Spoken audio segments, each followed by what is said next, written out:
బడులు కాలేజీలు బాగు చేయాలని విద్యార్థులు రోడ్డెక్కుతారు. జీతాలు పెంచాలని కార్మికులు సమ్మెకు దిగుతారు. గిట్టుబాటు ధర కోసం రైతులు రోడ్డు మీదకొస్తారు. అడవులు జీవరాశులను కాపాడాలని స్వచ్ఛంద సంఘాలు నిరసనలు చేస్తుంటాయి. ఇక సర్కారు ఏ నిర్ణయం చేసినా ప్రతిపక్షాలు పక్కా రోడ్ల మీదే ఉంటాయి అనుకోండి. అదేరే ముచ్చట. కానీ ఓ తాన జిల్లానో రాష్ట్రమో కాదు, దేశమే కదిలిందుల్లా. ఏడనో ఎందుకో అరుచుకుందాం పండ్రి.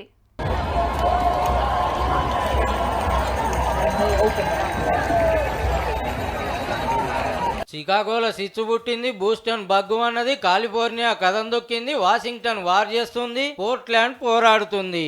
ఆడ ఈడానేం లేదు, అమెరికా అంతటా అగ్గి పుట్టింది అనుకో రాదుర్రి. 50 రాష్ట్రాల్లో 150 సంఘాలు 1200 జాగాల్లో లక్షల మంది రోడ్డు మీదకి వచ్చిర్రంటే చూడుర్రిగా ఎట్లున్నదో. ఇంతకీళ్ళ యుద్ధం ఎవరి మీద అంటే అధ్యక్షుడు ట్రంప్ గారు, ఆయన దోస్తు సలహాదారుడు ఎలన్ మస్క్ గారి మీదనే.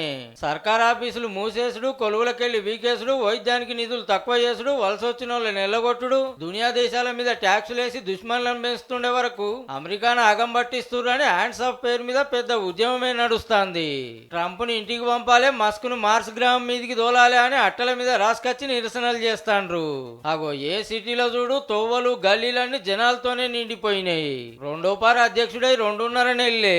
అప్పుడే అంత పిసపిస చేస్తుండని గెలిపించిన వాళ్ళంతా జంగు లేపుతా అంటే లేలే అమెరికా పతారా పెంచడానికే ఇదంతా చేస్తుండని ట్రంప్ సార్ వాళ్ళ ఆఫీస్ అనబట్టింది. చేదుగున్నాయని మందుగోళీలు వేసుకోకుంటే బీమారి తగ్గుతుందా అని ట్రంప్ సార్ మాట. నడమిట్లు ఎలాన్ మస్క్ ఇవ్వాలంటే టెస్లా కార్ల కంపెనీ ఎక్స్ గదేనుల్లా ట్విట్టర్ కోనరు. ఎలక్షన్ల ముంగట ట్రంప్ సార్ ను గెలిపిస్తానికి ఎంత చెమట తీయాలనో గంత తీసినందుకు ఇవాళ ఎట్లా చెప్తే అట్లా చేస్తుండట.